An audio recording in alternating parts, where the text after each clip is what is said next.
Thank you. అలాగే వీళ్ళకి సంబంధం అంటే నాకు సభ దృష్టికి ఇంకా గౌరవ సభ్యులందరూ మాట్లాడతారు. నా సభ దృష్టికి నేను తీసుకురాగలిగేది ఇప్పటికీ కూడా వాళ్ళ సభ్యులు తక్కువ 11 మంది అయినప్పటికీ కూడా వాళ్ళు ఒక 1100 మంది ఉన్నట్టుగా వాళ్ళు మాట్లాడుతూ ఉంటారు. అంటే మనం ఎందుకనంటే వాళ్ళు చెప్పిన దాన్ని చాలా బలంగా నమ్ముతారు. మనం చేసే పనులు మనం చెప్పుకోలేం, మనం చేయడానికి సంకోచిస్తున్నాం ఏంటో తెలియదు. కానీ వాళ్ళు చూడండి, ఇందాక నేను చెప్పింది మీకు, when we are irresponsible, our NDA alliance is so responsible, reliable and reasonable government, while they are irrational, irresponsible and abusive group. వీటన్నిటి మధ్యలో మనం కూర్చోబెట్టి మనం ఏదైనా మాట్లాడాలి అంటే మనందరం కూడా ఒక ఏకాభిప్రాయం మీద ఒక ఏకత్వం ఉండాలి అనేది నేను మనస్ఫూర్తిగా సభ్యులందరినీ కూడా నేను కోరుకుంటా ఉన్నాను. అంటే వాళ్ళు చూడండి, ఆర్టికల్ 21 కాన్స్టిట్యూషన్ ఆఫ్ ఇండియాలో protection of life and personal liberty మాట్లాడితే మేబీ వాళ్ళు ఏమనుకున్నారంటే endangering others life, violating their liberty must be fundamental right అనుకుంటున్నారు వాళ్ళు. ఇది మనం కరెక్ట్ చేయాలి.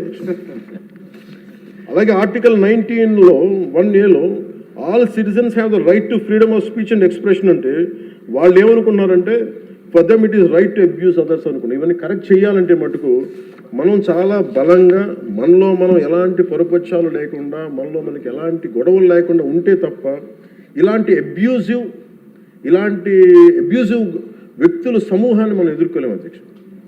కల్తీలు వాళ్ళే చేస్తారు, వాళ్ళే బూతులు తిడతారు.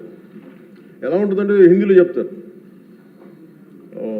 ఉల్టా వచ్చే కొత్త వాళ్ళు కూడా అంటే దోపిడీలు చేసే దొంగ పోలీసు వస్తే పోలీసుని దొంగ అని అరిచాడు.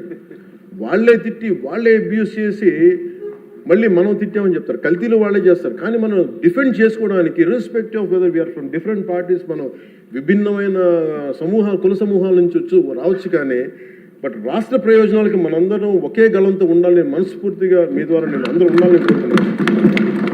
నాకు మీకు ప్రజల ఆకాంక్షలు ఎలా ఉంటాయో తెలియదు, ప్రజల ఆశయాలు ఎలా ఉంటాయో తెలియదు. మీరు బడ్జెట్ వస్తుంది అంటే అరే మాకు ఏమొస్తుంది ఇందులో కోరుకుంటారు. ఒక సమ్మర్లో స్కూల్కి వెళ్ళబోతున్న పిల్లలకి అరే మాకు భవిష్యత్తు మాకు ఏం ఖర్చు ఉంటుంది, ఎంత ఖర్చు ఉంటుంది, తల్లిదండ్రులు రాసుకుంటారు. అది మాకు చిన్నప్పుడు మాకు గుర్తు. అలాంటిది ఒక బడ్జెట్ వస్తుంది అంటే ఎన్ని ఆశయాలు ఉంటాయి, ఎన్ని కోరికలు ఉంటాయి, ప్రతి గ్రూప్ మాకేమొస్తుంది, మాకేముంటుందని అనుకుంటాం.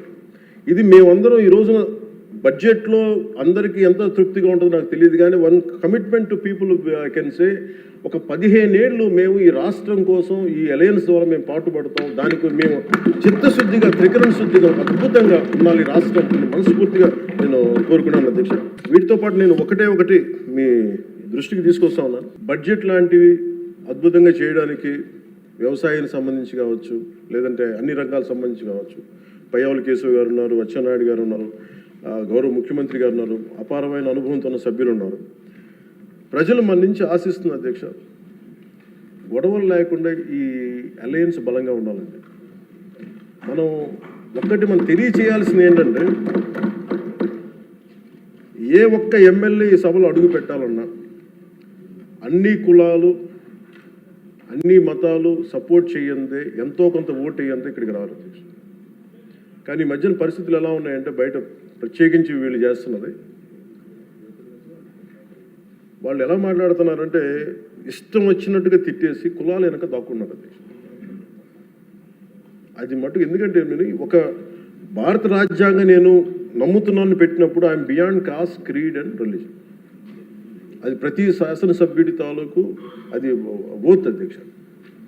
కానీ మీరు మనం తెలియజేయాల్సింది ఏంటంటే, కులాల వెనక దాక్కోవటం కుదరదు. మీరు ఇష్టానికి తిట్టేసి ఇష్టానికి వచ్చి ఏదైనా తిరిగి అంటే మేము కులాల వెనక దాక్కుంటామంటే ఇలాంటి ధోరణి కనుక మనకు ఉంటే ఆంధ్రప్రదేశ్ ప్రజానికం నష్టపోతుంది. నేను చెప్తున్నాను, కులాలు, మతాలు, ప్రాంతాలు దాటకపోతే ఈ రాష్ట్ర ప్రయోజనాలను మనం సాధించలేము.